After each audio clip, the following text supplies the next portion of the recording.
s'échanger quand nous irons. Oui, dans la cité où l'agneau est la lumière. Dans cette cité où l'agneau est la lumière. Cette cité où il y a moins de nuit. Oh, j'ai un beau palais là-haut, délibéré de soucis. Je m'en dirai où l'agneau est la lumière.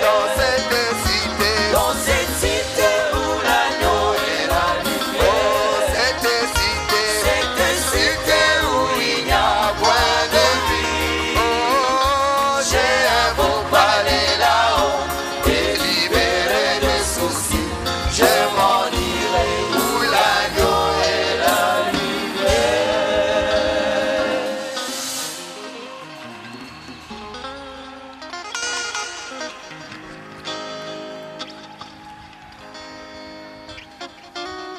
Alléluia.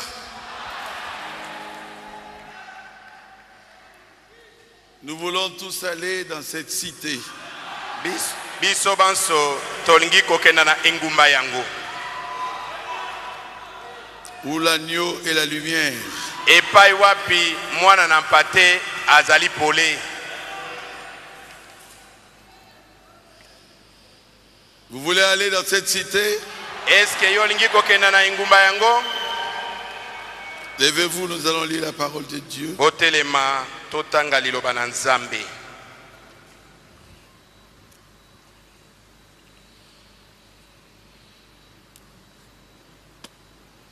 Dans Psaume 105. Na Nzembo mokama na mitano.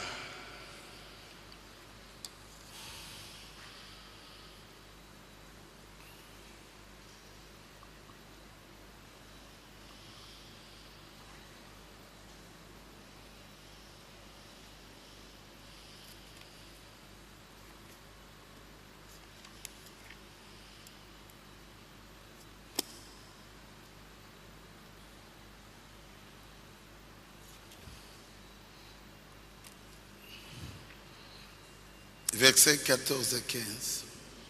Nzela ya zomi na mine ikino zomi na mitano. Mais il ne permit à personne de les opprimer. Et il châtia les rois à cause d'eux. Ye andimaki te ete bato banyokola bango. Apamelaki mikonzi mpenza pona bango.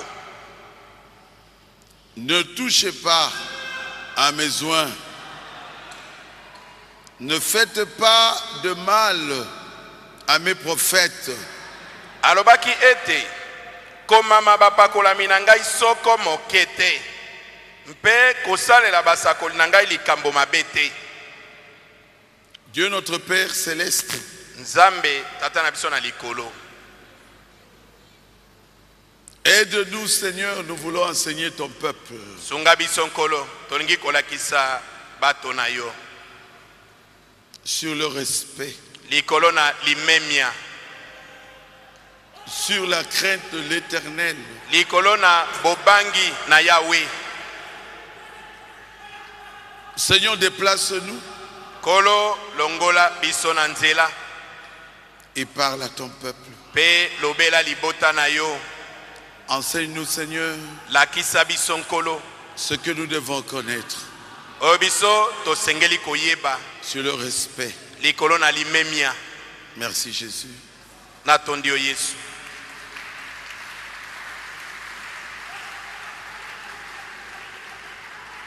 Nous nous remettons simplement entre tes mains Seigneur. Tomitiki bobele na maboko na yo nkolo.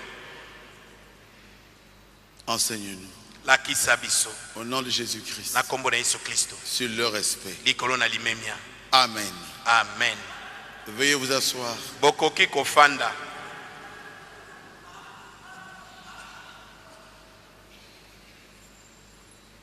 Je voudrais prêcher aujourd'hui sur le respect. Lelo nalingi kote ya likolo na limemia.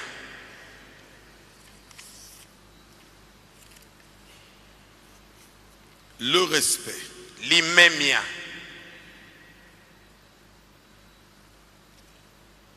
La Bible dit, Bible elobi il n'est permis à personne d'opprimer le peuple d'Israël. etapeselaki moto moko te makoki to nzela ya konyokola libota na Israeli. Et il châtia même des rois à cause d'eux. Pe abetaki ata bakonzi na tina na bango. Au verset 15, il est dit, ne touchez pas à mes oins.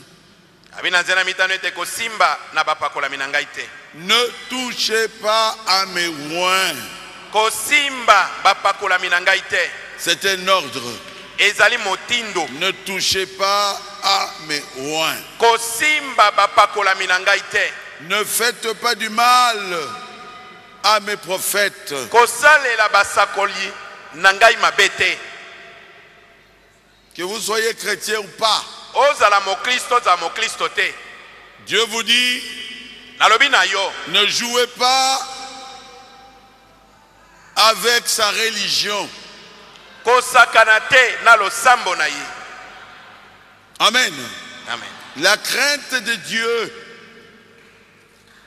c'est le commencement de la sagesse. Bobangi na nzambe yango nde ebandeli ya mayele. Nous devons craindre Dieu. Biso tosengeli kobanga nzambe. Quand nous voyons la mer, Tango totala kamai na mbu. nous savons que Dieu existe. Toyebi ete nzambe azali. Quand nous voyons le ciel, Tango toali komona likolo. il y a quelqu'un qui a créé le ciel. Ezali na moto moko ya kela likolo. Quand nous voyons les poissons, Tango tomona kabambisi. il doit y avoir un créateur. Esengeli kozana mozalisi moko. Quand nous voyons la forêt, Tango tomoni zamba. il doit y avoir un Dieu qui a créé tous ces arbres. Esengeli nzambe moko azalo ya keli banzete nyonso wana. Quand nous voyons les oiseaux, Tango tomona kabandeke. il doit y avoir un Dieu pour les créer. Esengeli ezana nzambe moko ya kelaki yango. Dieu réclame du respect. Nzambe azali kosenga limemia. Nous devons craindre Dieu. Esengeli tobanga nzambe. Allons un peu dans Proverbe chapitre 1er. Tokenda nanu na mokanda na masese mokapo ya liboso. La Bible dit, Bible elobi dans Proverbe chapitre 1er, na masese mokapo ya liboso. le verset 7. Nzela ya sambo. La crainte de l'Éternel est le commencement de la science. E bandeli na boyebi ezali bobangi na Yahweh. La crainte de l'Éternel, c'est le commencement de la sagesse. Bobangi na Yahweh yango nde bandeli na mayele. Celui qui est sage Moto yazali na bwanya craint l'Éternel. akobanga Yahweh. Celui qui est fou Moto oyo azali na yauli liboma ne craint pas l'Éternel. ye akobanga nzambe te. Mais celui qui est sage Kasi moto na bwanya doit craindre l'Éternel. atindami kobanga Yahweh. Prenons Proverbe 8, Sika tozwa masese mwambe. verset 13. Nzela ya zomi na misato.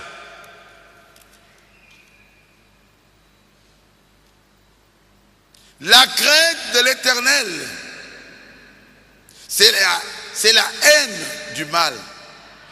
Kotosa Yahweh to kobanga Yahweh ezali koyina mabe. On ne peut pas dire qu'on craint l'Éternel Okoki koloba te ete yo ozali kobanga Yahweh et on continue dans le mal. pe ozali kokoba kati na mabe. Si vous dites que vous craignez l'Éternel, Soki olobi ete ozali kobanga Yahweh, alors vous allez abandonner le mal. wana okotika mabe. Amen. Et dans Proverbe 10, Pe na masese mokabwa zomi 27, tukumbale na sambo. la crainte de l'Éternel augmente les jours. Bobangi na Yahweh ekoyeisa mikolo na bomo ina yo ebele. Et le contraire. bokeseni na yango.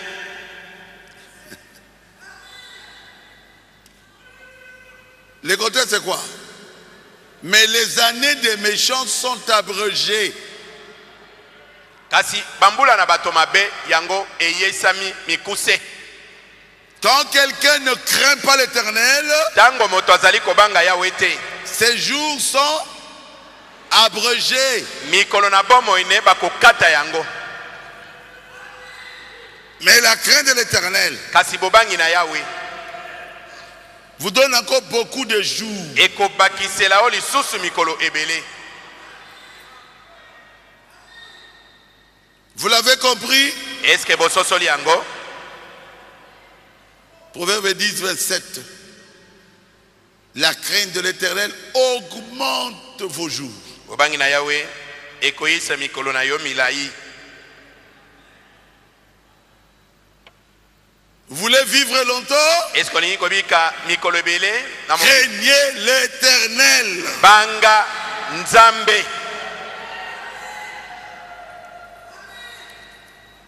Ma leçon est biblique. Lite anangai ezali kati na Bible. Proverbe 14. Masese zomi na mine. Il est dit ceci. Eloba miboyi. Au verset 27. Nanzela tungumbale na sambo. La crainte de l'Éternel est une source de vie. Bobangi na Yawe ezali liziba na bomoi. Pour vous détourner des pièges de la mort. Pona kolongola yo na mitambo na kufa. Les sorciers Bandoki. placent des pièges pour vous. Bango batiaka mitambu liboso na yo. Pour vous tuer. Pona koboma yo. Mais si tu crains Dieu, Kasi soki yo zali kobanga Nzambe, Dieu va vous détourner de ces pièges. Nzambe akotangwisa yo mosika na mitambu wana.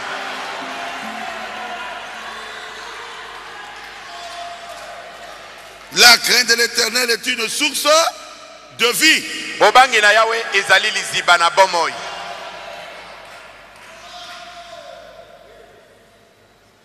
Et quand on met des pièges dans votre vie, Petango batieli yo mitambu na nzela na yo, Dieu va vous protéger. Nzambe akobatela yo.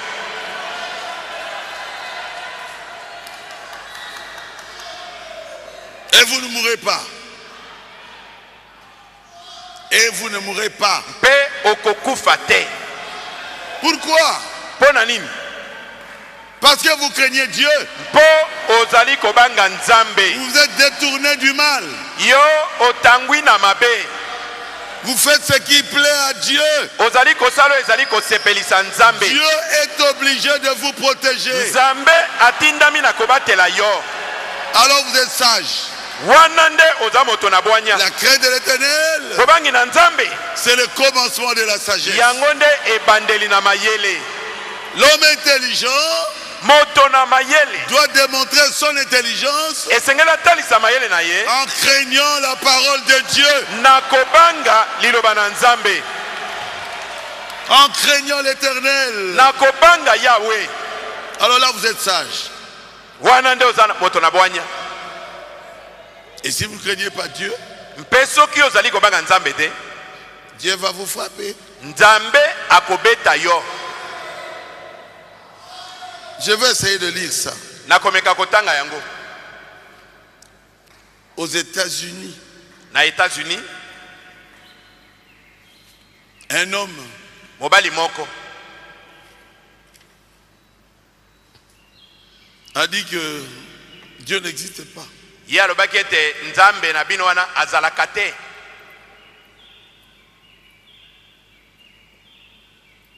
Et il était fermement opposé au christianisme. Mpe atelemelaki kimokristo penza na makasi.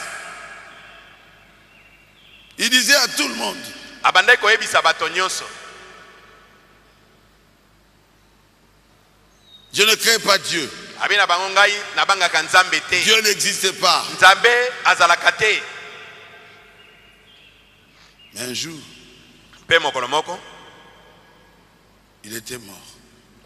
akufaki. Quand il a dit que Dieu n'existe pas, Tango ntango azalaki na bomoi alobi ete nzambe azalaka te. Il croyait qu'il n'allait pas mourir. Ye abanzaki ete akokufa te. Mais Dieu voulait peut-être une année. Kasi nzambe akotikela ata mbula moko. Et Dieu lui a laissé peut-être une année. Pe nzambe atikelaki ye mbala mosusu ata mbula moko. Et la maladie a commencé. Et pe maladi ekangi ye. Et finalement, il était mort. Et suka na suka aikokufa. Mais il avait dit Kasi ye alobaki à tout le monde, na bato nyonso, si Dieu existe, soki penza solo nzambe azali, si j'ai tort, soki solo penza ngai na kweisami, que les serpents sortent de ma tombe tous les jours. banyoka ebimana lilita na ngai mikolo nyonso. Et Dieu l'a frappé. Pe nzambe abetaki ye. Et il fut mort. Pe akufaki. Et après sa mort, Sima na liwa na ye, il était enterré. bakei kokunda ye. Pendant même l'enterrement, Kaka tango bazotimola libulu mpo bakunda ye, 2 ou 3 vipères sortirent de sa tombe. bitupa banyoka na bitupa misatu ebimi na kati na libulu na ye. Et les gens qui l'enterraient ont fui. Bato bayaki mpo bakunda ye bakimi. Et ils ont tué les serpents. Sima baye babomi banyoka. Et ils l'ont enterré. E bakundi ye. Mais après, Kasi sima nango, les vipères sortent tous les jours e banyoka ekomi komima mikolo nyonso de sa tombe. na lilita na ye wana. Comme il avait dit ici, Ndenge alobaki awa. j'ai eu tort Abi soki que ngai les solo na serpents kwesa. sortent de ma tombe. Banyoka ebima na lilita na ngai. Un serpent, un ministre est venu photographier ça. E Sa mosali tombe. na nzambe moko pe ayaki wana akangi yango foto. Il a fait de cela un mémorial, il a montré à tout le monde. Asali yango ekaniseli abandi kotalisa na bato nyonso. Et quand il filmait, il prenait la photo, les serpents sortaient. Pe tango ye azokanga foto wana banyoka wana ezobima. Et quand vous arrivez tout près de sa tombe, on a mis une chaîne. Soki bokomi pembe na lilita na ye wana bokokuta batie monyololo moko munene bazingeli yango. Attention, serpent venimeux. Bakomi wana bokeba awa nyoka na ngenga ezali. Et ces serpents sortent même en hiver. Pe banyoka wana ta tango malili makasi tango matandala bango Et bazobi. ils sortent toujours de sa tombe. Pe ebimaka kaka na libulu bisika bakundaki ye. Il y a un Dieu au ciel. Nzambe moko azali na lola. Ne jouez pas Kosakana te avec la religion. na kosambela.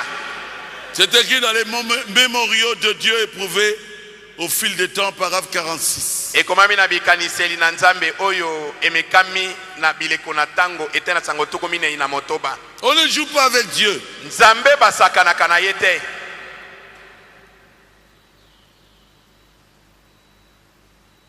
J'ai entendu un autre qui était parti à la télévision Naoki moto mosusu alekaki na télévision aux États-Unis. na États-Unis kaka.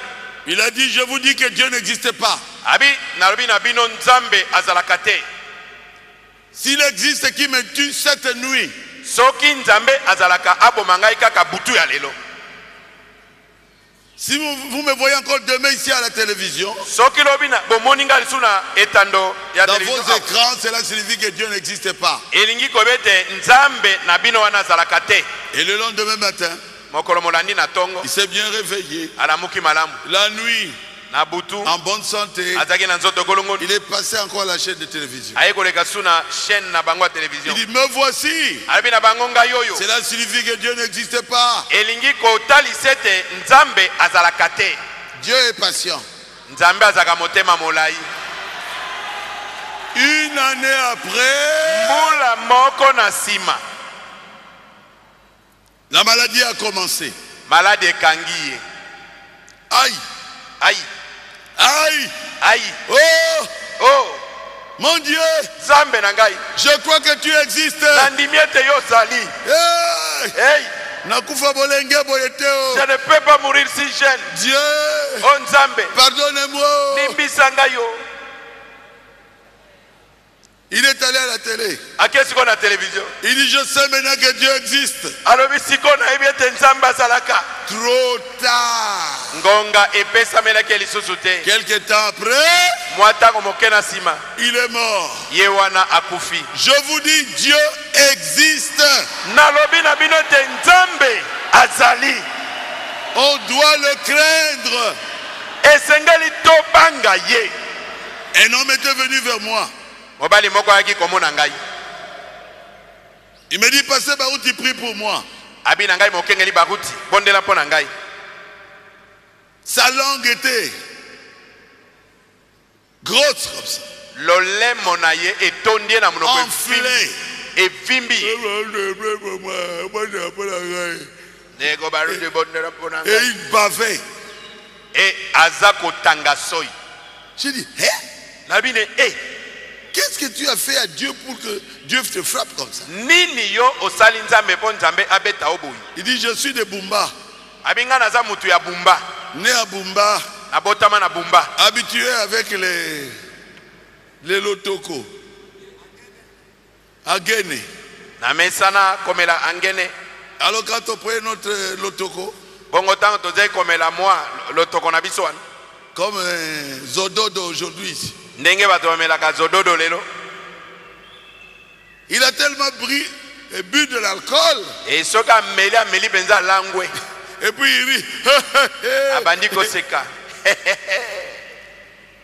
Nzambe azateo, Nzambe azateo. Dieu n'existe pas. Dieu n'existe pas.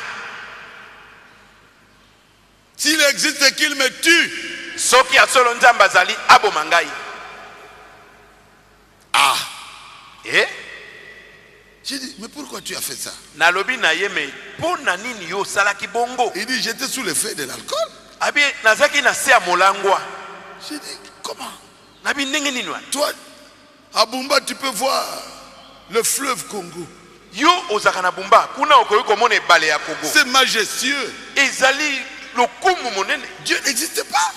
Olobi ete nzambe azalaka te. Qui a créé ce fleuve? Nani akela ebale wana? Il dit, pasteur, Abi mokengeli. Dieu m'a laissé Nzambe asundoli ngai.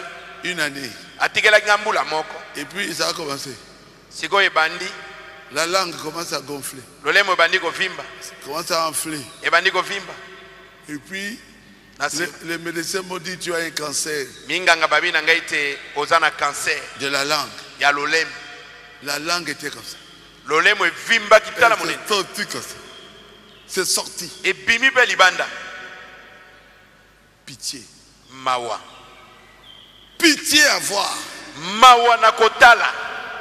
J'ai dit, moi je ne peux pas prier. Nalobi na ye ngai nakoki kosambela Oh, te. prie, pasteur. J'ai dit, tu vas mourir. Ote bondela mokengeli na bi na ye okokufa. Moi, Dieu était dessus de moi. Ngai nzambe azali kolo na ngai. Il était mort. Pe akufaki.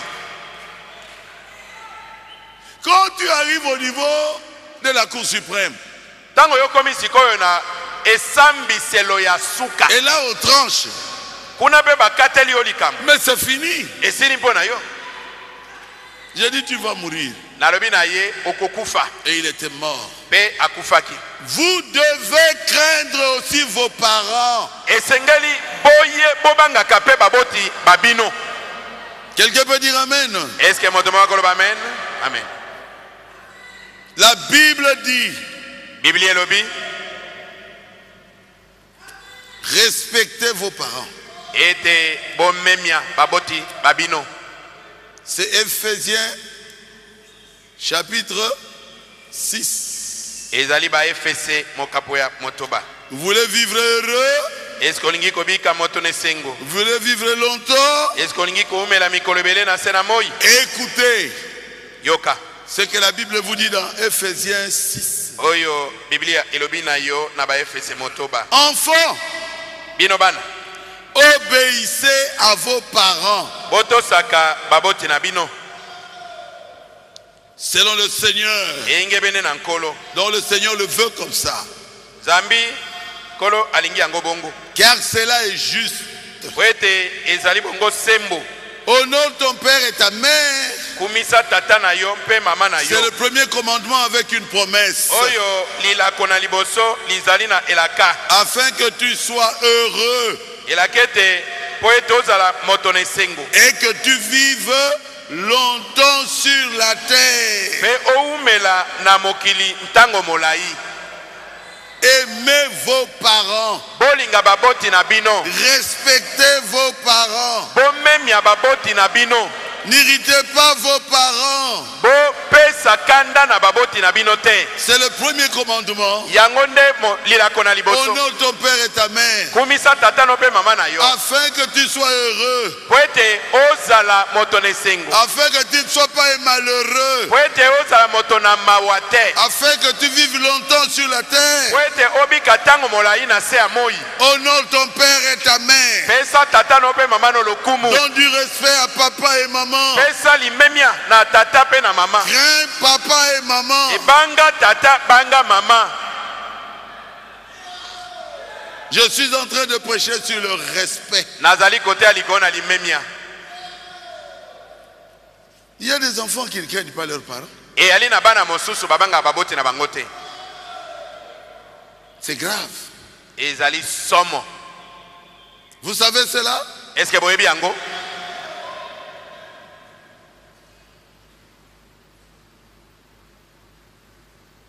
Un enfant mwana moko qui avait grandi, asi akolaki son père était déjà mort. tata ne asi akufaki Et la maman s'est débrouillée pour leur donner la nourriture. mama abandi kobundabunda na makoki na ye moko mpo alesa bango Pour leur donner à manger. mpo alukela bango bilei Et la maman commençait à faire, comment on appelle ça? Mama bipupula. bongo mama akomi na wenze bisika bateka bafufu akomosa mama bipupula Et une fois comme ça, on poursuivait sa mère. mbala moko boye bakomi kolanda mama na ye Et on disait que cette maman avait volé. bayebi ete mama wana ayibaki saki ya fufu Votre mère a volé le foufou. baye koyebisa ete mama na bino ayibi saki ya fufu Et lui, ye aye il a couru derrière sa mère. aye mbangu nsima mama na ye Il a commencé à donner. Il a rasé sa mère. aye kobeta mama na ye double pate La mère est tombée. mama akwei na se Il a giflé sa mère. apapoli mama ne Encore mbata un coup de pied sur la maman qui est déjà par terre. mama asi akwei na se abandi kobeta ye Et maman a cité le nom de son enfant. mama atangi komwa mwana na ye Mon fils, o mwana na ngai je pensais que tu étais venu pour me protéger ngai nakanisaki yo ye mpo obatela ngai de tous ces gens na bato qui nyonso me poursuivaient. oyo bazali kolanda ngai Et c'est toi qui me frappes. yo nde ozali kobeta ngai C'est toi. abine kanga monoko Tu fais notre honte. ozokisa biso soni Pars, Pa, pars. pa. Il avait fait combien de jours? 2 mois 2 mois seulement. sanza mibale kaka sali Ça commence. Aïe, bandika aïe. ai On la met à l'hôpital. bamemi na lopitalo Mort. asi akufi Honore ton père et ta mère. kumisa tata na yo na mama na yo Peu importe ce qu'ils ont fait, ata tata na mama basali nini ce sont tes parents. bazali baboti na yo Tu n'as pas le droit de les juger. ozali na makoki ya kosambisa bango te Qu'ils aient tort ou raison, ezala baza na libunga to baza na solo soutiens les parents. yo sunga baboti Donne à tes parents à manger. pesa baboti na yo biloko na kolia Oh, c'est une sorcière. o aza ndoki Et tu donnes l'argent au vase. e okamati mbongo na okomi opesa bambeki Non, te tu ne seras jamais béni. okopambwama te Donne l'argent à ta mère. pesa mbongo na mama na yo Donne l'argent à ton père. pesa mbongo na tata na yo Qu'ils soient sorciers ou pas, bazala bandoki to te c'est pas ton problème. matali yo te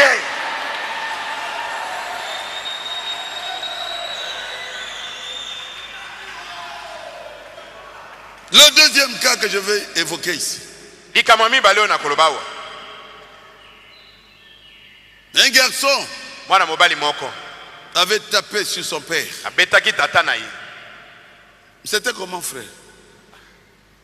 Son père, tatane azopesa ye toli ya lobino vie abina ye vie tala na ko manquer yo papa lobi manquer nga kasi omona et le garçon aye a rasé les sous papa ko inasi abi okomona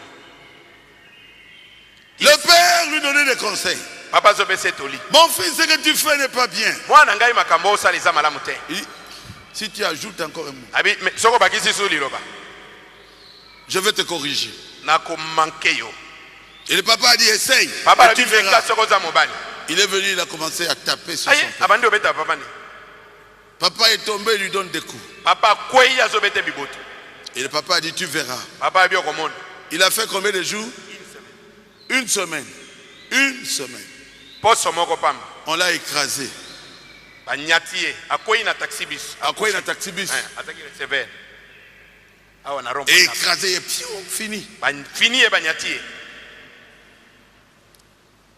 Attends, il faut crier. Comment on crie là? Rond-point. Rond-point. Alors il monte et puis ouf, il rate. Et puis bien repassé. Fini. Une semaine seulement. Mort. La Bible dit honore ton père et ta mère. Bible lobiete kumisa tata na yo na mama na yo. La Bible ne dit pas honore le vase. Bible lobiete te kumisa mbeki. Qui dit que votre père est un sorcier? Oya lobino ete tata no azandoki. Est-ce que lui-même ce vase là n'est pas sorcier? Est-ce que yemo kombeki wana azali te par hasard? Respecte ton père et ta mère. Pesa lokumu na tata na yo na mama na yo. Ça c'est la parole de Dieu. Wanande liloba na nzambe. Et Dieu réclame du respect. Penzambe azali kosenga limemia pour ses serviteurs. Pona basali na ye. Pour ses enfants, pour ses fils et ses filles, vous leur devez du respect.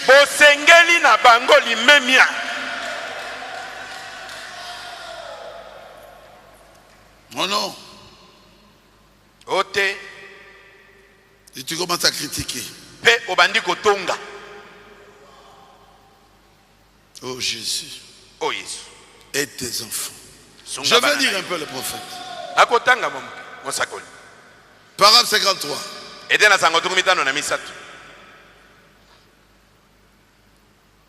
Et parce que Dieu est Dieu, il mérite le respect. C'est vrai. Nous devons le respecter et avoir de la crainte pour lui. Et cela produit le respect. On doit respecter Dieu. On doit respecter son messager. On doit respecter le message. Il y a des gens qui parlent n'importe comment du message. Dieu vous frappera. Il y a des gens qui critiquent le messager William Branham. Sachez que c'est un serviteur de Dieu. Dieu s'occupera de vous. Dieu réclame du respect envers ses serviteurs. Parce qu'il les confirme. Il confirme ses serviteurs. Il prouve qu'ils sont ses serviteurs. En faisant accomplir sa parole à travers eux.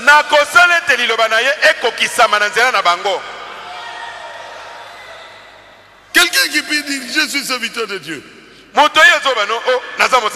Oui. Je peux croire.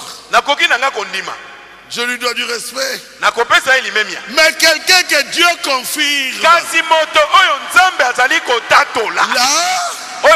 madame dire. Écoutez, Comment savons-nous qui sont les serviteurs de Dieu? Mais c'est parce que Dieu les confirme. Dieu les confirme par sa parole. Il prouve qu'ils sont les serviteurs de Dieu. Parce qu'il a compris sa parole à travers eux. Et lorsque vous respectez ce serviteur, vous respectez Dieu.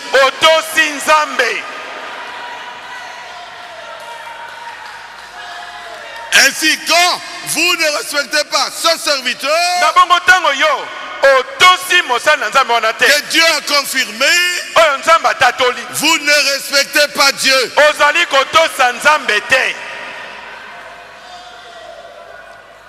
Le respect, paragraphe 53. Dieu réclame du respect. Mais comment savoir? Il réclame du respect pour ses serviteurs. Mais comment savoir c'est son serviteur? Dieu doit le confirmer. C'est le paragraphe 54. Et Dieu réclame ce serpent. Dieu réclame ce respect. Ensuite Dieu montre qui sont ses enfants. Qui sont ses enfants? Il le montre par des prodiges. Il le montre par des signes qui arrivent. Et vous voyez ça. Vous continuez à critiquer. Mais Dieu vous frappera. Oh frère Barouti, vous êtes en train de nous intimider. Frère Balam vous intimide aussi.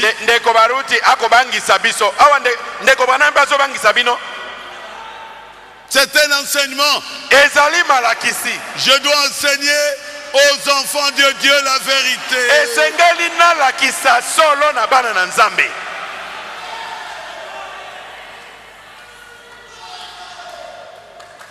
Est-ce que c'est la vérité? Est-ce que c'est solo? Oui. Iyo. Ah oui. Iyo. Oui. Iyo. Prenons l'exemple de Moïse. Tokamata ndakisa Mose. Myriam savait très bien que Moïse était Mose était né libérateur. Abotamaki mosikoli. Myriam le savait très bien. Myriam ayebaki yango malamu. Et c'est elle qui avait protégé l'arche. Comment on appelle ça? Hein? Le panier là. Qui était arrivé depuis le Nil jusqu'à la maison de Pharaon.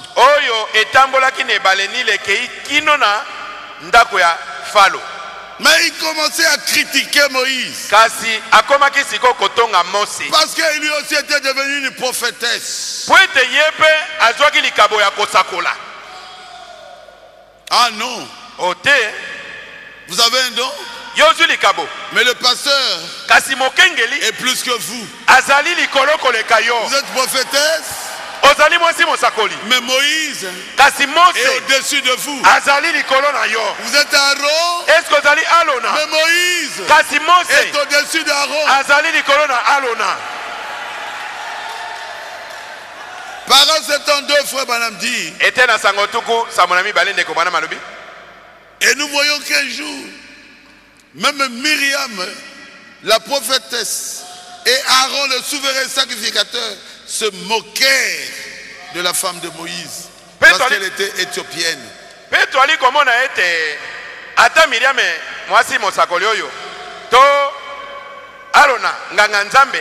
bango bakomaki kotiola pe koseka mwasi na Mose mpo ete azalaki moto na Ethiopia.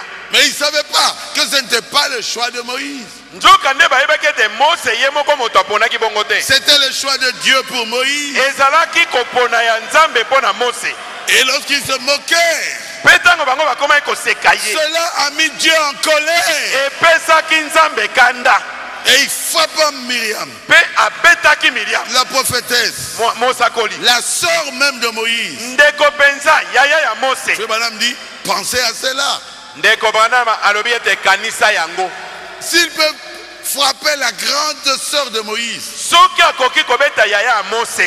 Myriam, qui était aussi prophétesse, vous prophétesse d'aujourd'hui, de Baruti Tabernacle, faites-vous humble.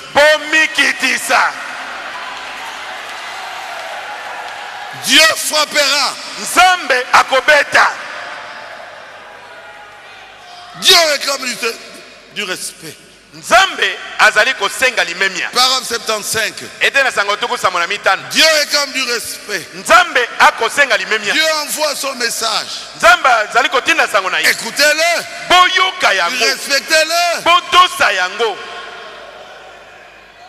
Peu importe quel nom que les gens appellent cela. Laissez le monde faire cela. Mais vous, montrez du respect à ce message. Sinon Dieu vous frappera. Dieu réclame du respect.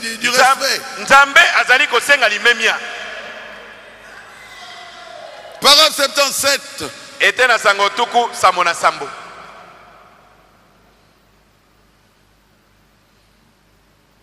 Dieu a parlé. Et Dieu leur a dit, ne craignez-vous pas Dieu? Il dit cela au sacrificateur et à Myriam la prophétesse. S'il y a parmi vous un homme qui soit spirituel ou prophète, moi l'Éternel, je me révélerai à lui.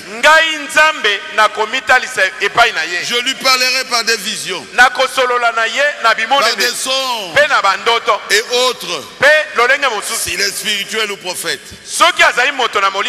Mais avec mon serviteur Moïse, je lui parle de bouche en bouche, de bouche à oreille. Ne craignez-vous pas Dieu?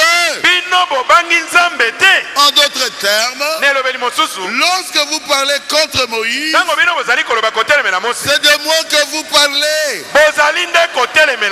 Si vous ne pouvez pas respecter Moïse, vous ne me respectez pas.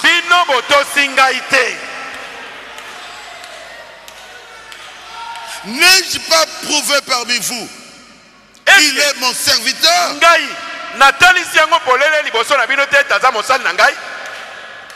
N'ai-je pas témoigné parmi vous qu'il est mon serviteur? Et vous n'avez aucun respect?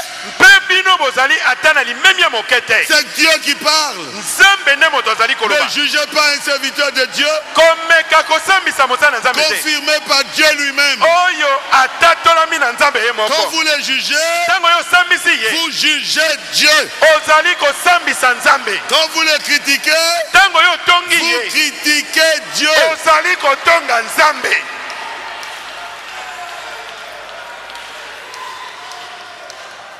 Je ne suis qu'au début. Je ne suis qu'au début.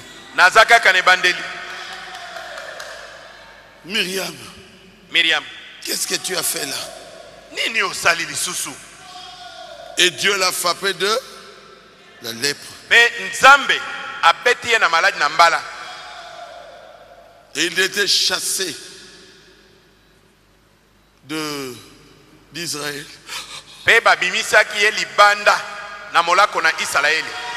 Parce qu'elle avait la lèpre. Et Aaron est venu. Oh, mais c'est ta grande soeur. C'est ta grande soeur. Et Moïse l'a suivi là-bas. Et Moïse lui a posé la main. Et elle était guérie de sa lèpre. Acclamez le Seigneur Jésus.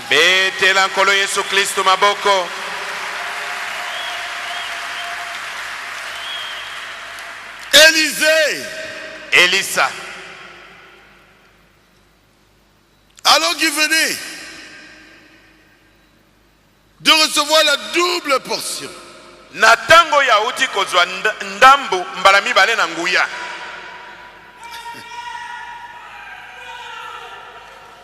Alors qu'il venait d'ouvrir le Jourdain. Na tango uti ko pasola ebale ya la dena, nzela na ebale ya la dena. Au lieu qu'on puisse le respecter. Quand ils ont vu les enfants qui étaient dans le message d'Élie venir s'agenouiller devant lui, tango bamoni banoyo bazaki kad na sango ya Elia baye kofuka maliboso na ye, tous les serviteurs de Dieu étaient d'accord avec lui. Basana nzambe nyonso pe baza kondima ye.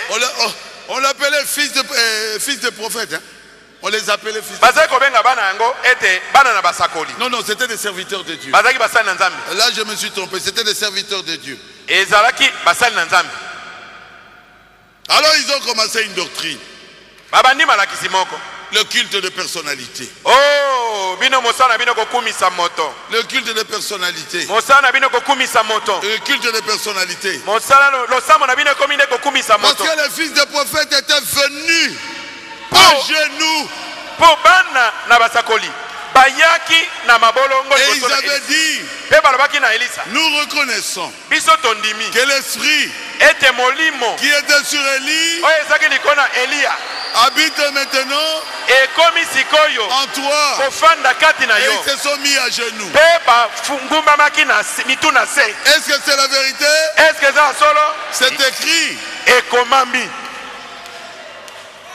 Alors ceux qui étaient jaloux, ils ont commencé à critiquer cela partout. Oh, ils s'étaient agenouillés devant lui. Ils font de lui fils de l'homme. Ils font de lui Élie. Réunissons-nous. Réunissons-nous. Allons chercher le corps d'Élie. Ils ont cherché, ils n'ont rien trouvé. Et leurs enfants, vous savez, les enfants font exactement ce que les parents font. Leurs enfants ont haï Élisée. Et ils sont allés injurier Élisée. Oh, Libandi. Oh, Tata Libandi. Vieux chauve. Mobange na Libandi. La colère est venue. Kanda ekiteli. Il a dit que les ours sortent. Que les ours mangent ses enfants. Alobi bangombolo ebima pe Elia bana oyi. Il a créé les ours. Et tous les enfants ont été mangés. Il faut enseigner aux enfants de ne pas entrer dans les problèmes des églises.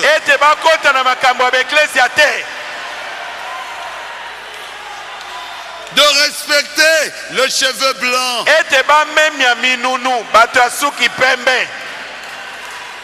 Oh Jésus. Oh Jésus.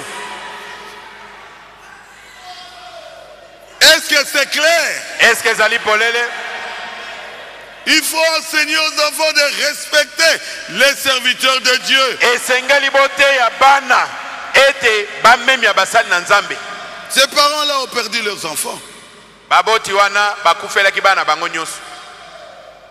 C'est comme Jézabel. Il s'est opposé au prophète. Et il était mort. Elle était morte. Son mari, Akab, qui s'était opposé au prophète, elle était morte. Mes frères, quand vous touchez à un roi de Dieu, Dieu ne vous laissera pas. Même si je prie n'importe comment, pour que Dieu vous pardonne, Dieu ne vous pardonnera pas. La crainte de l'Éternel doit vous enseigner à craindre les serviteurs de Dieu aussi.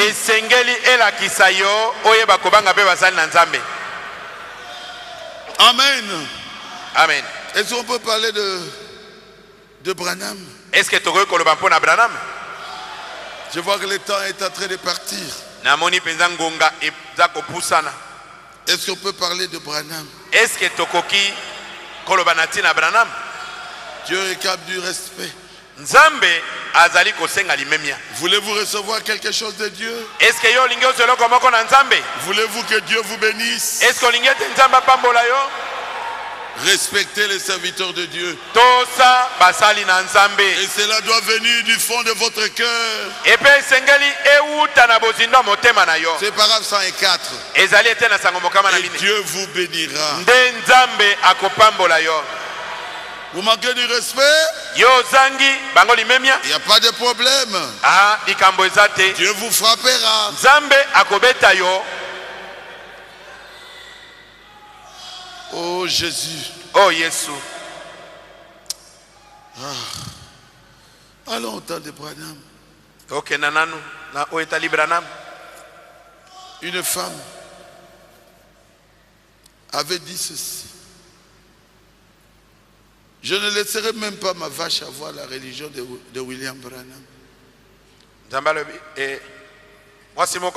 Je ne permettrai même pas à ma vache d'aller dans la religion de William Branham.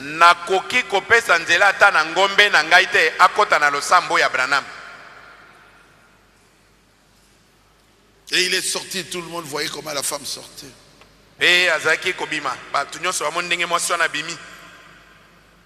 a dit: je ne permettrai pas, même à ma vache là, que j'aime beaucoup, d'aller dans cette religion.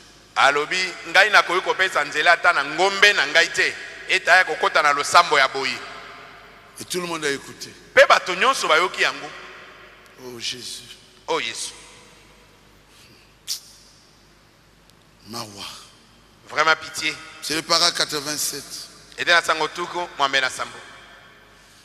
Le paragraphe 88 il dit: le soir suivant, avant d'avoir pu arriver vers elle,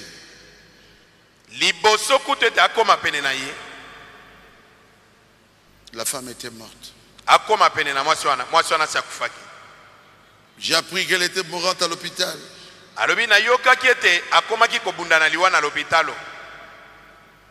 Elle a prié et dit: mais je veux savoir pourquoi je suis en train de mourir. Elle s'est rappelée qu'elle avait parlé contre la religion de Branham. Elle s'est rappelée. Elle envoya son mari pour me chercher. Frère Branham, c'était une femme catholique. Le mari a dit: viens vite, viens vite. Vous faites une prière pour ma femme. Elle vous a réclamé toute la nuit.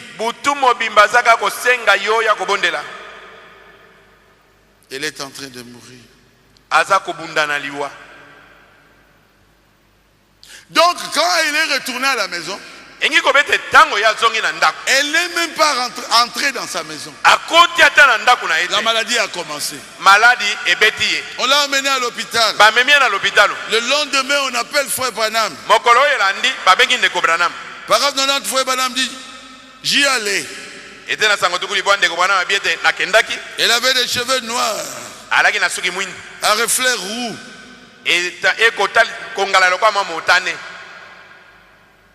C'était une très jolie femme, avec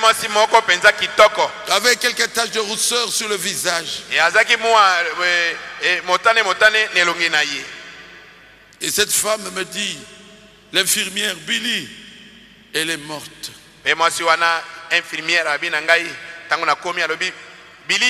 William Branham, c'est Akoufi. Oh, quelle agonie. C'est l'infirmière qui parle. Elle criait, William Branham, William Branham, William Branham, William Branham, William Branham, William Branham, Dis-lui de me pardonner. Et Dieu n'a pas permis que William Branham arrive avant sa mort.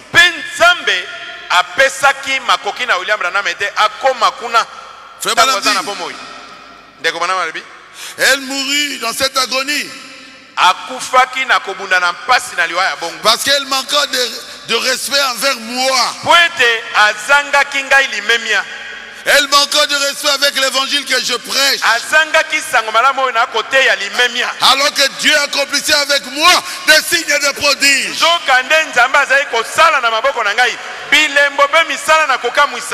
Elle avait vu ça. Elle ne voulait pas de moi. Elle est rentrée dans l'église. Elle est sortie en critiquant. Même pas 2 jours. Elle est morte. Les yeux ouverts. Oh Jésus. Oh Jésus. Enseigne à tes enfants. Ça sera placé à l'internet. Parce que là-bas on parle beaucoup à l'internet. La crainte de l'Éternel doit vous faire respecter les serviteurs de Dieu. Confirmer.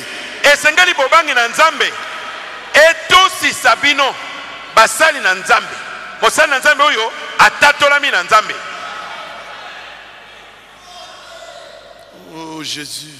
Oh Jésus. Il y avait 3 garçons aux États-Unis. Ils étaient à l'église baptiste. Et là, ils ont pris la Sainte Seine.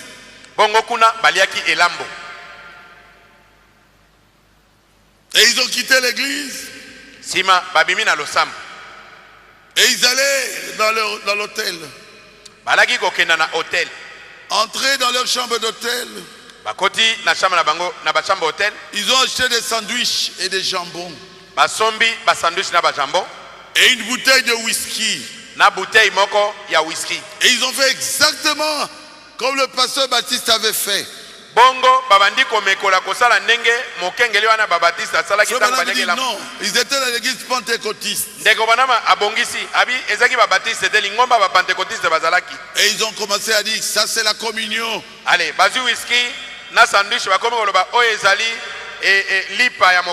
se moquant de la communion, qu'ils avaient prise le même jour dans l'église pentecôtiste. Ils ont bu, ils ont mangé. Mais 3 mois plus tard, l'un d'eux était mort. Et 2 d'entre eux sont devenus fous. Et ils sont aujourd'hui dans une maison des aliénés. On ne se moque pas de Dieu. Je vous dis la vérité. Je prêche sur le respect. Prêché par le prophète William Marion Branham. Ça doit vous enseigner. Vous jouez avec le message.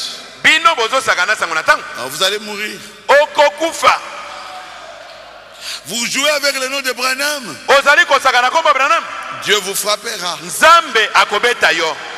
Vous jouez avec le nom de Baruti. Vous allez mourir. Dieu vous frappera.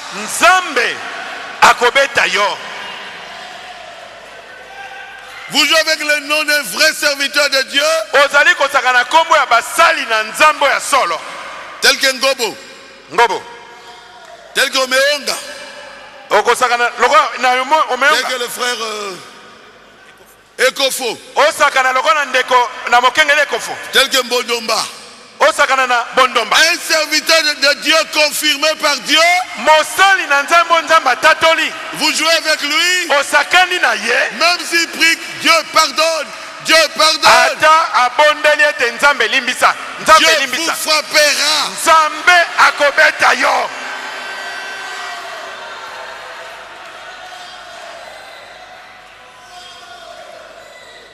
Ah, frère Barouti, tu es en train de nous effrayer. Ah, ndeko Barouti, yo, ozande kobangi sabiso. Non. Te. Je suis en train de vous enseigner. Ngai nazalinde kope sabino malakisi. Vous voulez que je parle un peu de Barouti? Bolingina lo mama moke na tina Barouti. Mongafula. Na Mongafula wo. Tous les jeunes de Mongafula étaient réunis. Bilengene so Mongafula basanganaki. Avant le problème de Vibidila. Liboso ya makambo ya Vibidila. Et tous les jeunes de Mongafula mais haïssaient. Bilengene so Mongafula bakoma kiko inangai. Qui connaît ça? Nani aibi yango? Levez la main. Tombo loboko. Le groupe de jeunes prédicateurs. Ezalaki lisanga ya bilenge batei. Et le Saint-Esprit descend à Rigini. Mon Dieu. Oh Nzambe. Le Saint-Esprit est tombé à Rigini. Molimo santo ekweya wana Rigini. Et tous ces petits sorciers qui m'haïssaient là. Dieu a commencé à les frapper. Nzambe abandi ko beta beta bango. Et une voiture va s'arrêter. Bongo, tomoni mutuka moko eko telema. Un dimanche. Mokolo moko ayenga. Peugeot 504. Peugeot moko 504. Ses grands frères étaient devant. Bakulutu na ye mibale bavandaki liboso ya mutuka. Un jeune homme de combien? 20? À peu près 20 ans. Elenge mobali moko ya mibu batuku mibale to na mwandam. Obanga makambo te. Tu ne peux pas avoir peur. Parlez. Kaka biloba loba loba loba. Un de ses grands frères est rentré dans l'église. Moko na bakulutu ne wana akoti na losambo. Et il prie pas avec nous. Asambela kana biso te. On fait Barouti. Ondeko Barouti. On a besoin de toi. Bana bosenga nokuna. J'étais devant.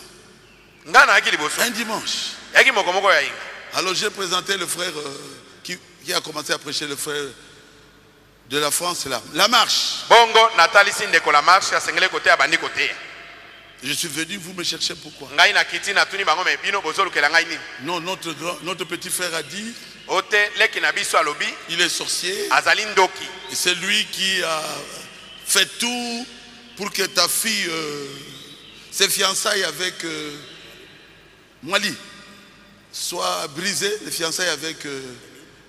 non, son mari aujourd'hui. Avec Kitenge, soient rompues. Abi yende abundisaka yo asali pe nyonso po ete bobandami ya mwana wa mwasi mwalina Kitenge ekoka kobeba. Il a parlé contre toi. Ye alobaki mabe na yo. Il veut te demander pardon. Aye po asengo bolimbisi. Il était en parfaite santé. Azalaki na nzoto kolongo. Bon, quelqu'un qui veut demander pardon. Moto ya ye po asenga bolimbisi. Vous êtes un homme de Dieu. Yo za moto na nzambe. Qu'est-ce que vous allez faire? Okosa aboni. Vous acceptez? Okondima kaka. Je suis allé rapidement dans le véhicule. Le grand frère m'a ouvert. Grand frère a fungweli ngai portière. Il est allé devant, moi je suis entré, j'ai fermé. Et le chauffeur et lui. Na chauffeur ne bavandi wana. Moi et le petit Kaninda. Ngai na mwana leki wana Kaninda. On était derrière Mathieu. Toalaki na sima Mathieu Kaninda. Mon Dieu. Oh Nzambe. Je l'appelle. Rien. Et l'autre côté. Et je regarde le ventre. Qui connaît Mathieu? Toi tu connais Mathieu. Nana ebi Mathieu. Yo ebi Mathieu. Qui connaît Mathieu ici? Nana ebi Mathieu awa. Tous les diacres les connaissent. Parce que nous sommes bien. Mathieu. Mathieu. Rien. Et l'autre côté. Je regarde le ventre ici. Nathalie na libumu.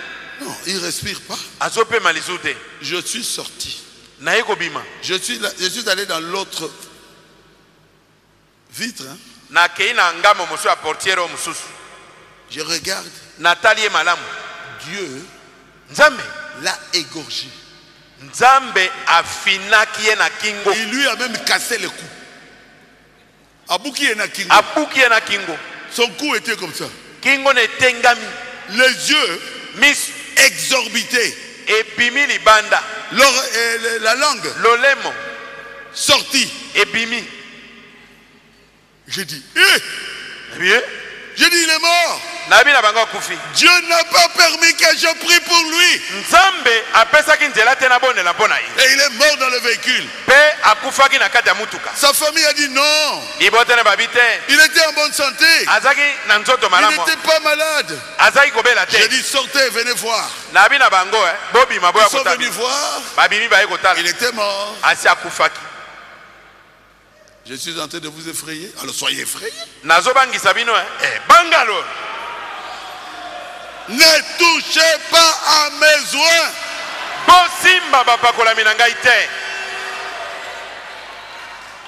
Il a dit à moi la vengeance. À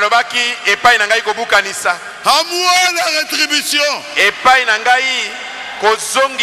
Moi, je prierai pour que Dieu ne fasse rien. Pour que Dieu pardonne. Ça c'est mon travail. Mais Dieu ne laissera pas impuni celui qui se moque de William Branham. Dieu le frappera. Celui qui se moque du message de William Branham, Dieu le frappera. J'ai plusieurs. Nazali na bandakisa ebele. Exemple, plusieurs. Bandakisa ebele.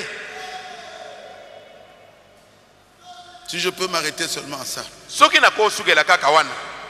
Ça m'effraie.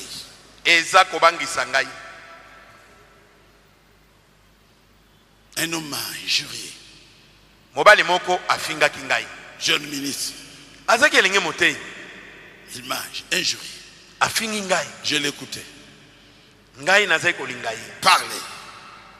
Tu ne connais rien. Je l'écoutais. Je ne connais même pas son nom. Jeune ministre.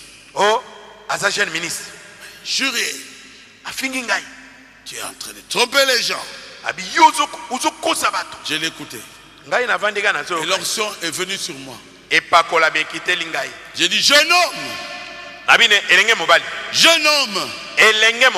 Tu me chercheras.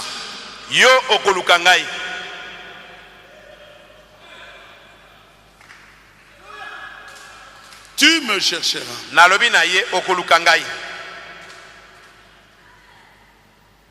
Tu m'en parle ici. Il dit un homme était en train de l'injurier. Frère Branham a subi cela jusqu'à la fin. Et il le voit, lui a dit, c'en est fini pour lui. Frère Branham ne lui avait rien dit. Frère Branham s'est retourné, il est parti. Et le monsieur était mort. Ça se trouve ici. Il dit il a récolté ce qu'il a semé. Un jour je recevais. On m'appelle pour me dire il y a un homme qui te cherche.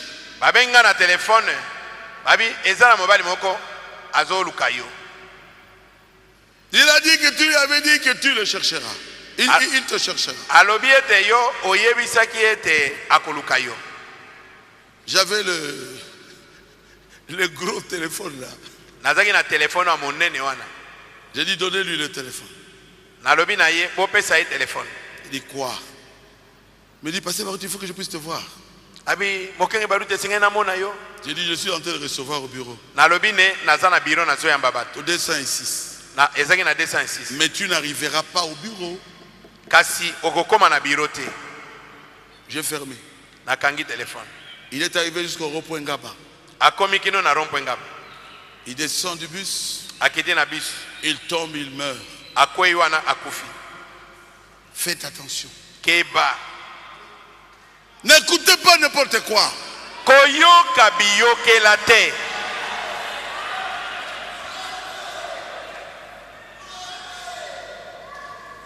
Dieu réclame du respect.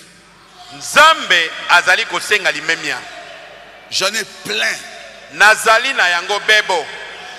Et leurs femmes sont ici.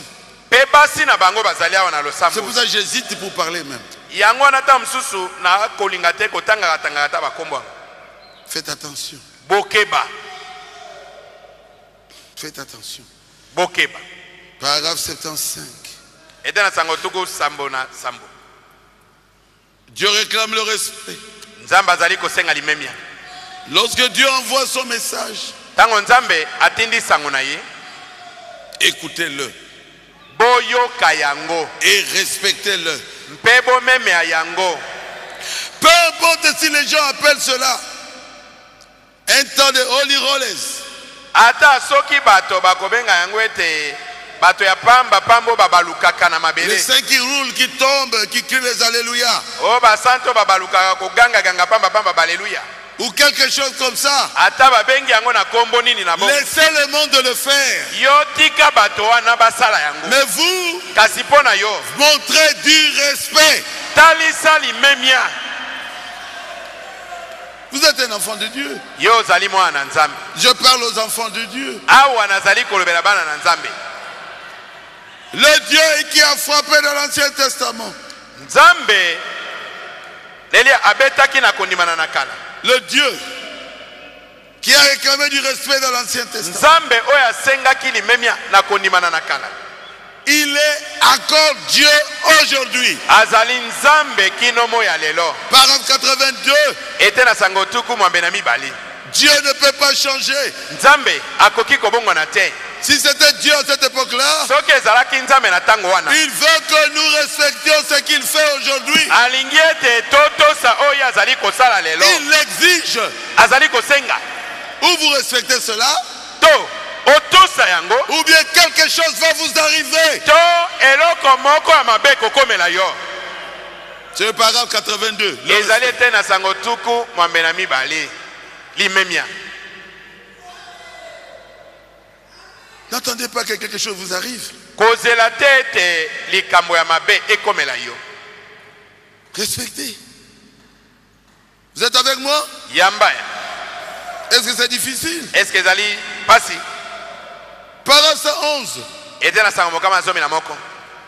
Que vous soyez chrétien ou pas chrétien, Ezala oza mo Kristo to mo Kristo te.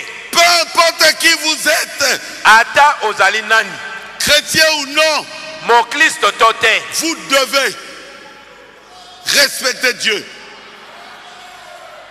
Esengeli otosa nzambe. Vous devez Otindami. respecter ce qu'il fait. Kotosa oyo azali kosala. Ou alors, To vous supporterez les conséquences. okondima mbano mabe ekwela yo.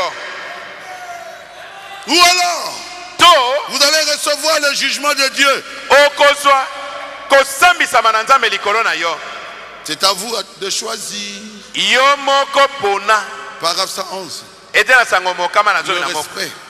Ya limemia. Qu'est-ce que vous choisissez que Dieu vous frappe? Il frappe fort. Soki olingi ete nzambe abeta yo akobeto makasi. Vous n'êtes pas chrétien, restez tranquille. Oza mo Kristo te. Vanda no kimia. Il y a une femme qui ne prie même pas avec nous. Yana mwasi moko yekutu asambelaka na biso te. Elle était venue me demander pardon. Ayaki kosenga nga bolimbisi. Elle criait tout le temps. Oh, c'est de la magie. Azaki tango nyonso oganga. Oh ezaki soloka. Barouti, c'est de la magie. Hein? Quand elle suivait la RTVA, mais elle est venue à genoux ici, Dieu l'a frappé. Azaki kolanda RTVA soki batie mokengeli akoteya. Abi oh ezaki soloka. Oh kisoloka. Asimbi, Oh il a touché. je ne la connais pas. Ngai na yebi ete. Mais Dieu n'était pas content. Et Dieu l'a frappé. Benzambe abetaki ye. Amen. Amen. Si vous ne pouvez pas respecter l'homme, Soki okoki kotosa moto te. respectez le travail que Dieu lui a donné. Tosa mosala oyo nzambe apesi ye.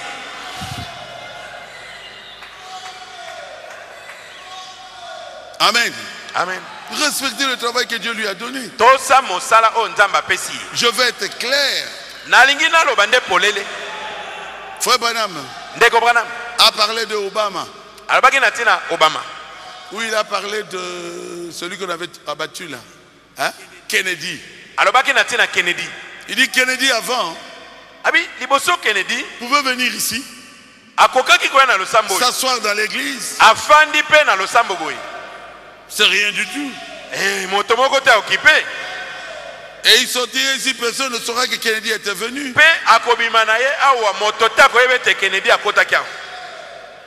Amen. Amen. Mais quand il est devenu président, même quand il est dans la rue, ce sont les motards.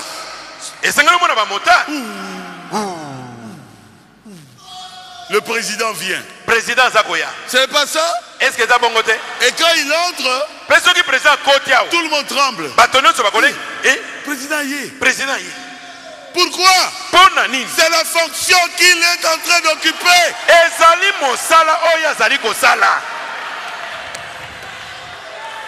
Quand j'ai prêché ça aux États-Unis, j'ai dit Obama pouvait passer ici sur l'avenue commerciale. Personne ne viendrait vous dire hey, Obama passe là-bas. Pourquoi? Il n'était pas président. Mais aujourd'hui, même s'il n'a pas de soldats, Obama passe à pied. Tout le monde sortira pour dire hey, mais Obama est en train de passer là-bas. Est-ce que c'est la vérité? Est-ce que c'est solo? Parlons de notre président Joseph Kabila. Avant, quand on ne les connaissait pas, rien. On peut venir ici et passer dans cette rue jusqu'à l'université. Personne ne saurait que quelqu'un est passé par ici. Mais il est devenu Joseph, président de la République. Joseph, président de la République du Congo. RDC. S'il passe là-bas, tout le monde, ils vont sortir. Mais c'est le président. Même s'il fait le sport, mais tout le monde sera là. Mais c'est le président. Pourquoi? La fonction qu'il remplit là élevée. Nous devons le respecter selon la fonction que Dieu lui a donnée.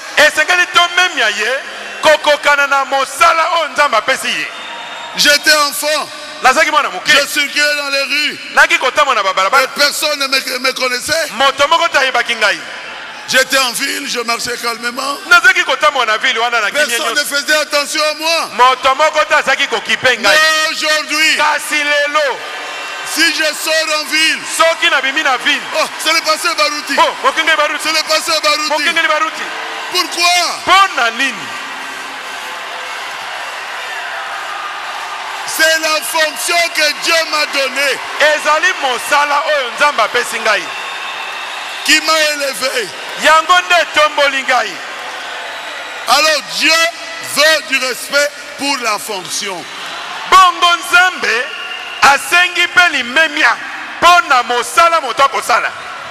Si vous comprenez, dites Amen. Amen.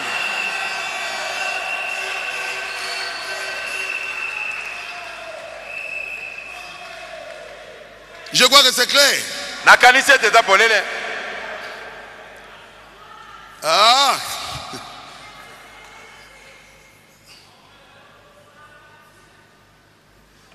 Jésus. Notre Dieu est merveilleux, n'est-ce pas? Si vous ne pouvez pas respecter l'homme, respectez la fonction. Mais tout ça,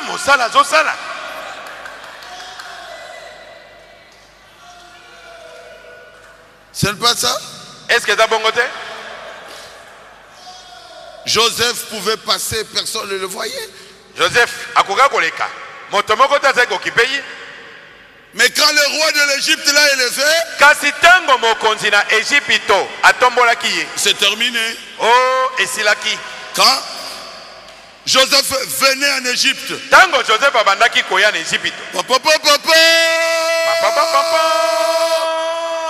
Joseph arrive. Tout le monde à genoux. Qu'est-ce qu'il respectait? C'était le même Joseph qui était esclave là-bas, dans la maison de Potiphar. Mais maintenant Dieu l'a élevé. Il est auprès de Pharaon. Nous sommes obligés de respecter la fonction. Oh, je vois des visions. Moi aussi, je suis vase. Respectez les vases que Dieu a placés au-dessus de vous. C'est les pasteurs.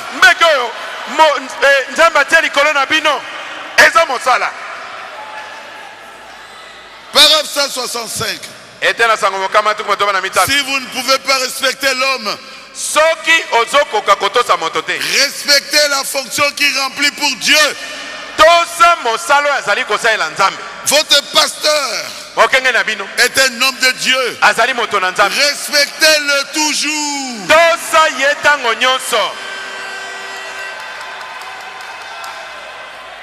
Amen. Amen. Vous devez savoir qu'il est un être humain. Et pourtant, Dieu en a fait votre pasteur. Le Saint-Esprit en a fait un surveillant. Alors vous lui devez du respect. Vous devez le respecter de cette manière. Peu importe ce que le pasteur a fait, si vous le respectez dans votre cœur, comme son serviteur, Dieu vous respectera pour l'avoir fait. Le respect, paragraphe 165. Vous respectez la fonction. Est-ce que c'est clair?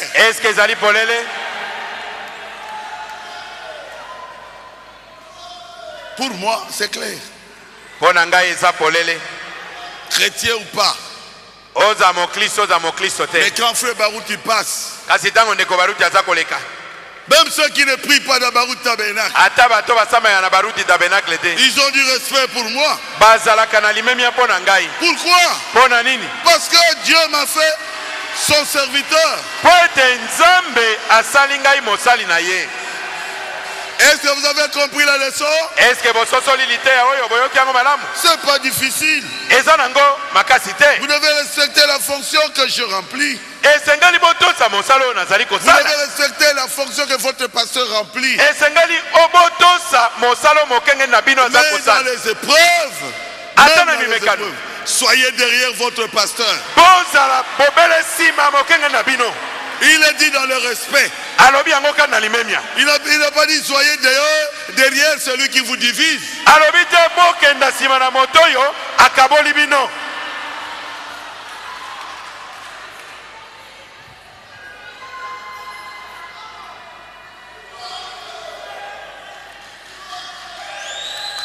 Je veux qu'on mette ça dans les nets.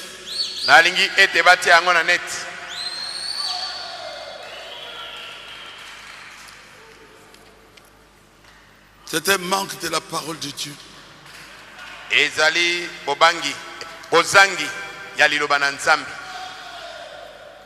Paragraphe 86.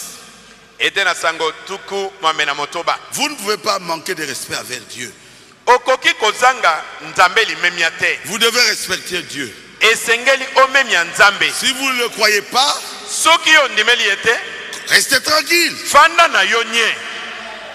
Tenez-vous-en éloigné. Faites cela. Ou alors venez, mais avec révérence. Et respectez-le. Le pasteur. Le serviteur. Si vous trouvez que ça ne va pas, allez loin. Ne vous moquez pas des gens qui sont dans l'esprit. Ne parlez pas des gens qui adorent dans l'esprit de Dieu. Laissez-les tranquilles. Si c'est l'esprit de Dieu qui fait ça, vous parlez contre ça, Dieu vous frappera. Il n'y a pas de pardon. Ni dans ce siècle, ni dans le siècle à venir. C'est un conseil gratuit. ezali toli moko na pesi oyo ya ofele. Celui qui est de Dieu écoute les conseils. Moto oyo azali ya Nzambe ayoka katoli. Je voudrais parler un peu, je termine. Nabandi kosisa. Pour ce qui s'est passé chez nous ici, il faut que j'en parle. Nalingi kosola mwa moke natina oyo esami epai na biso awa. Vous voulez que j'en parle? Bolingi nalobela yango. Oh. Oh pasteur. Oh mokengeli. Vous êtes dans l'erreur. Ozakad na libunga. Écoutez-moi bien. Boyo kangai malamu. Il y a ici un plus grand que Salomon. Nalite ya awa tozali na moko oyo aleki Salomon na monene. Paragraphe 64. Ete na sango tuku motoba na mine. Vous êtes docteur, Ozali molakisi. apôtre, Ozali ntoma. évangéliste, Ozali mobalanga sango malamu. ainsi de suite. Ebongo na bongo. Mettez toutes ces choses à sa place. Tia makambo nyonso wana nesika na yango. Que votre don là opère dans la décence et dans l'ordre. Likabo na yo wana esala mosala na komikitisa pe na molongo. Vous avez un don spirituel, Ozana likabo moko ya molimo. prophète, Oza mosakoli. visionnaire. Ozali momoni. Nous ne comprenons pas nos visionnaires ici. Biso tososolaka bamoni na biso awa te. Ils réunissent les gens Bakomi kosangisa bato. sans l'accord du pasteur Kozanga ndingisa ya et mokengeli. ils donnent des messages. Pe babandi kopesa sango na masakoli. Déjà c'est faux, Eza deja lokutu. Mabe. c'est mauvais. Eza mabe.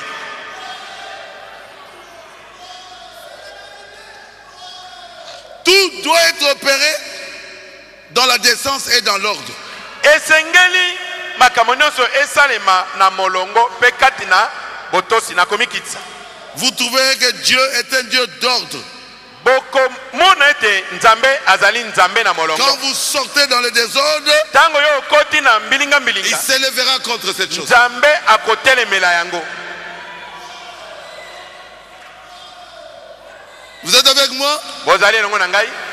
Le discernement de l'esprit, paragraphe 41. Lisosoli na molimo ete na sango tukumine na moko.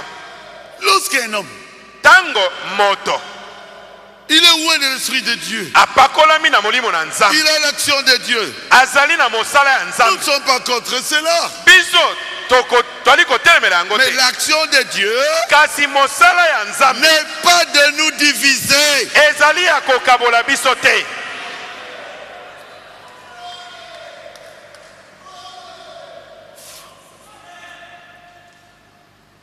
Dites l'action de Dieu L'action de Dieu n'est pas de nous diviser. n'est pas de nous diviser.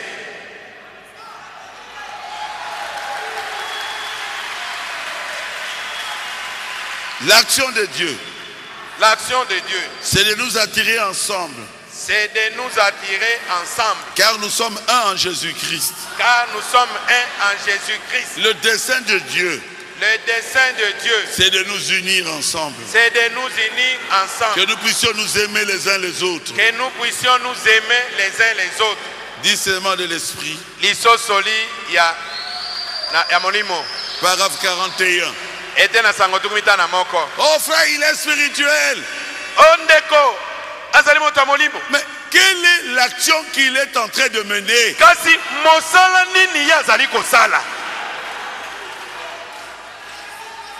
Quand quelqu'un dit moi, Tango moto alobi ngai je démissionne, na longwe na mais il mosala. doit s'asseoir Esengeli avanda na ebonga. et continuer à servir Dieu. Pe akoba kosalela Nzambe mosala. Mais quand il divise l'église, Kasi tango ya kaboli losambo. ce n'est pas l'action de Dieu, Wana ezali mosala na Nzambe te. c'est l'action de Satan. Ezali mosala ya zabolo.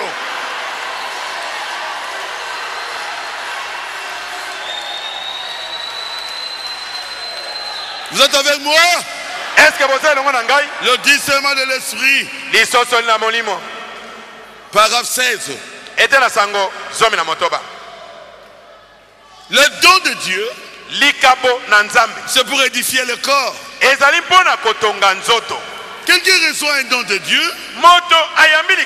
Et il amène les gens à côté. Et il devient leur prophète. Il les détourne maintenant de l'assemblée principale.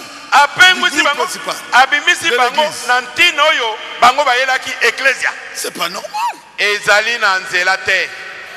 Un don de Dieu,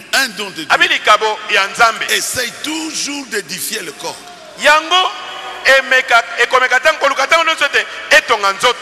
D'édifier le corps de Christ. Vous ne discernez pas l'homme, mais vous discernez l'esprit qui est dans l'homme. Dans ce que Dieu fait ou dans ce que le diable fait.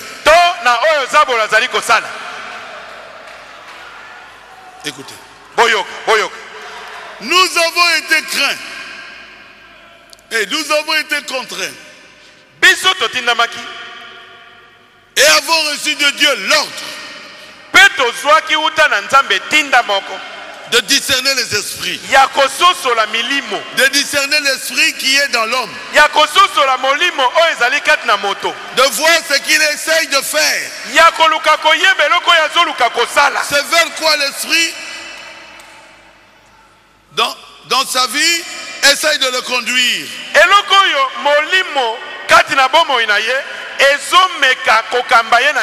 Alors, si nous voyons qu'il essaie de conduire les gens,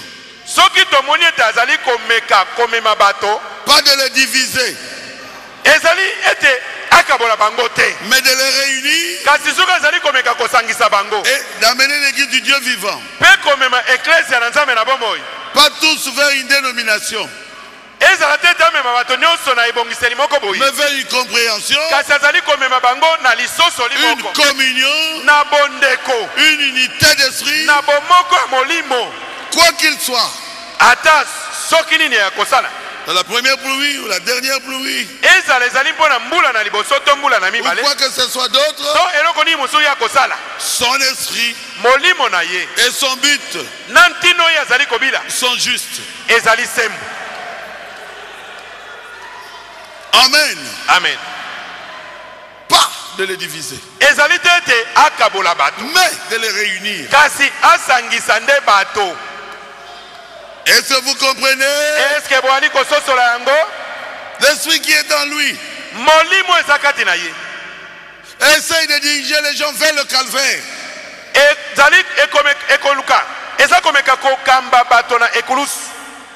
De les diriger vers le calvaire. Là, c'est un ordre. Si vous avez compris, dites Amen. Amen. Mais quand il conduit les gens vers la division, ça c'est le diable. Ça ne vient pas de Dieu. Apocalypse chapitre 4. Le trône de miséricorde et de jugement. Petite église. C'est le paragraphe 9. Écoutez mon conseil. Petite église. Je vous adjure au nom du Seigneur Jésus de croître dans la grâce de Dieu, de vous affermir, de regarder sans cesse au calvaire, ôtez toute racine d'amertume de votre cœur, de vos âmes, afin que Dieu puisse vous employer, vous utiliser dans tout temps. Si vous vous sentez conduit à faire quelque chose, qu'une révélation ou quelque chose d'autre vienne à vous d'une manière étrange, quelque chose pour mettre en garde, pour mettre en garde l'église ou autre chose, faites attention. On ne joue pas avec l'église. Satan est est ordinairement malin et sournois. Satana azali na mayele mabe mingi pe azali nyoka nyoka. Vous voyez? Omoni yango? Confrontez cela avec la parole de Dieu. Kamatelo ko yango kutanisa yango na liloba na Nzambe. Et Pe consultez votre pasteur. kenda komona mokengeli na yo.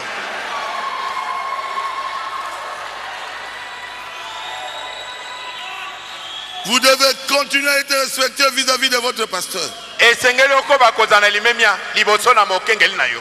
Ce n'est pas parce que quand vous recevez un don, Ezali tempo ozuli kabomoko boyi. vous devenez un petit événement qui sort de l'ordinaire. Nde okomi lokola moi eloko mosusu oyo oza ndenge moko na bato nyonso te. Et vous croyez au-dessus de tout le monde, même au-dessus de votre pasteur. Obandi komi monete oza likolo na bato nyonso koleka ta mokengeli na yo. Sortez de cela. Bima na likanisi na bo. Testez toutes les choses. Tika meka makambo nyonso. S'ils sont de Dieu, Soki ezali ya Nzambe ça va craindre Dieu. ekobenga Nzambe. Ça sera biblique. Ekozala kati na Bible.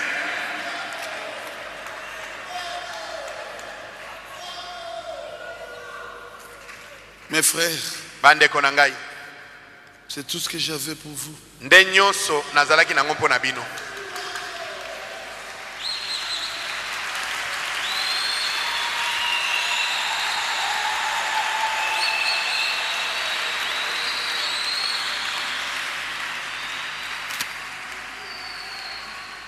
Écoutez cela comme si ça venait du Seigneur. Boyamba yango lokola ete euti na nkolo.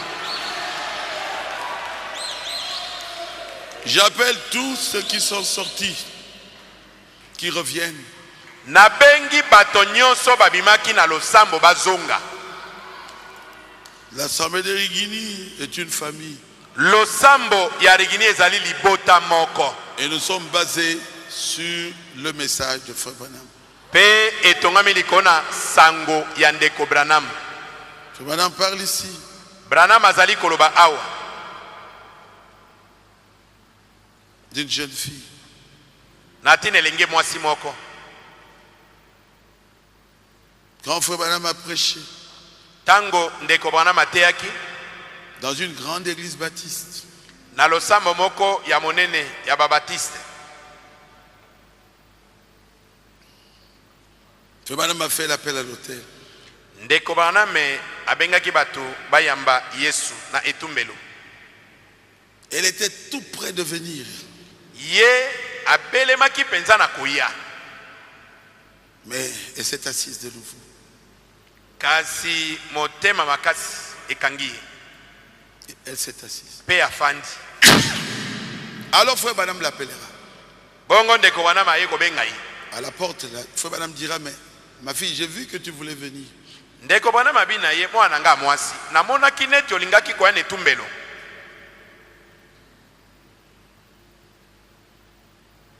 Elle a répondu, c'est insensé. Elle a répondu, c'est insensé. Abi wana ezali bolema. Je suis trop jeune. Ngai nazali nanu elenge. J'ai encore le temps. Nazali nanu na ngonga. Mon père a assez de religion pour nous, pour toute la famille. Tata na biso asambelaka mpo na biso mpo na libota na biso nyonso. Frère Branham lui dit, Ndeko Branham abina ye. pas assez pour vous, sœur. Alobi losambo na ye koki mpo na bino banso te. Chacun doit avoir sa propre religion. Esengeli moto na moto azala na losambo na ye. Elle a dit, Alobi si je veux que quelqu'un me parle de ça, je choisirai quelqu'un d'autre. Pas toi. Nangi moto mosusu ndalo belanga yango ngai nakopona moto mosusu. Pas toi. Si je veux que quelqu'un me parle de Dieu, je choisirai quelqu'un d'autre. Et soki na kolingete moto moko lobela ngai nakopona nde moto mosusu yote. Frère Branham dit, Ndeko Branham alobi, allez, dites ce que vous voulez. ah, loba na yo nyonso olingi ko. Finga ndenge olingi. Injurie comme tu le veux. Cela ne me dérange pas. Et tungisaka nango ngai. Mais un jour, Kasi eza na mokolo. vous le regretterez. Okoyoka mawa mpona yango.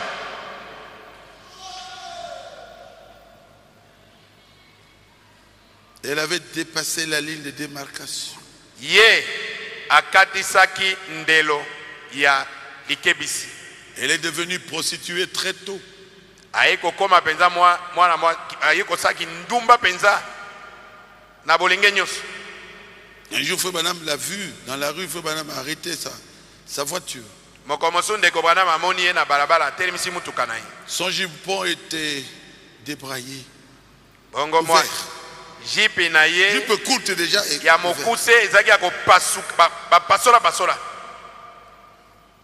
elle était ivre.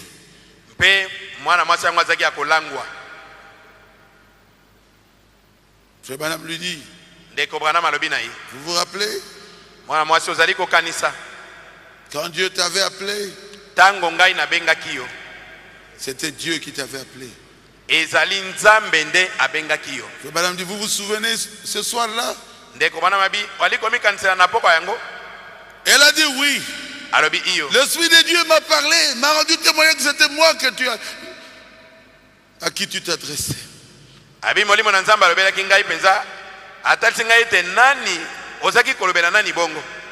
C'était moi que tu appelais. Mais j'avais dit non. Depuis lors, je suis foutu. Je peux même tuer ma mère et rire. Je peux me tuer ma mère et rire.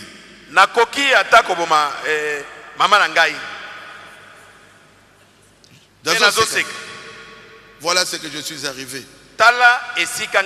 Une pute. Vous devez respecter Dieu. C'est tout. Vous devez respecter les frères et les sœurs.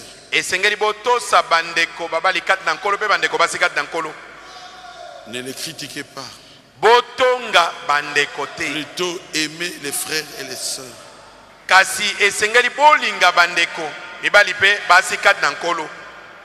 Que Dieu vous bénisse.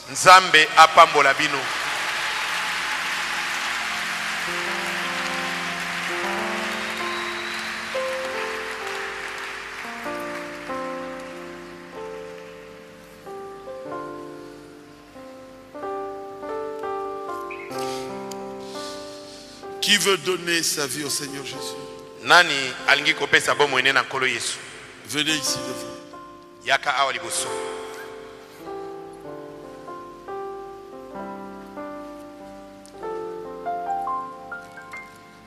La Bible dit aujourd'hui, si vous entendez sa voix, Bible lobiete lelo soki oyoki mongongo na ye.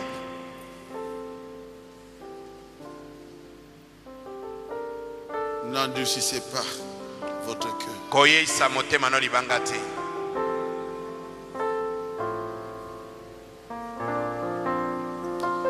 Jésus t'appelle aujourd'hui.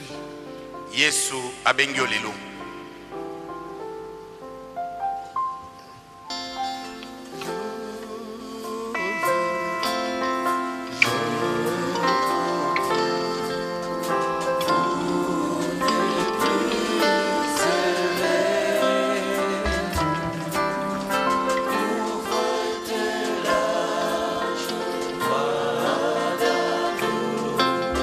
Seigneur,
après moi cette prière que je fais pour vous.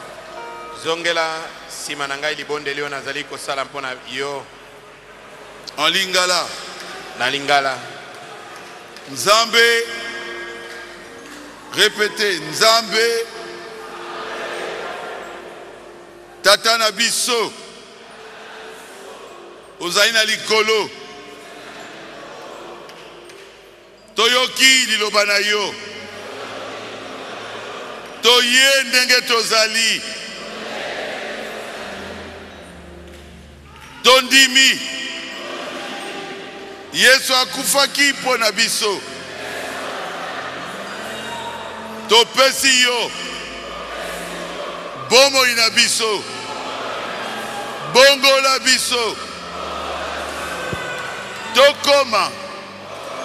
Bikelamu ya sika. Pone kulus. Ya Yesu Christ. Pona makila. Oya sopaki. Pona biso. Tobiki. Tobiki.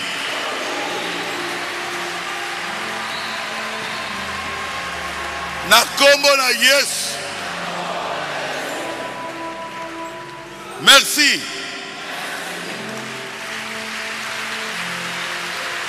Totondi yo.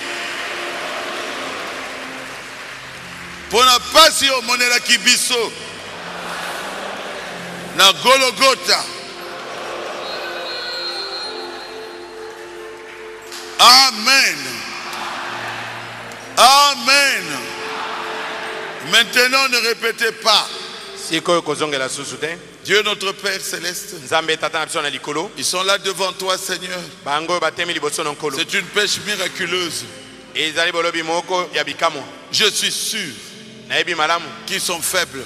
Je suis sûr aussi tu es capable de les protéger.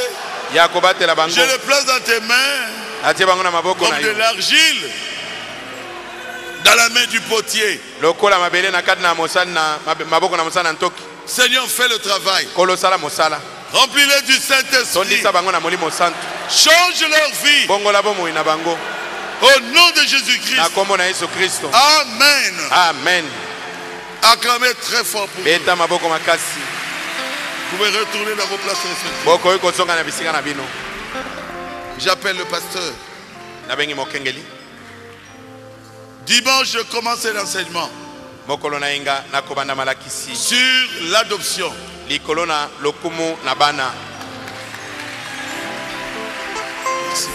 beaucoup.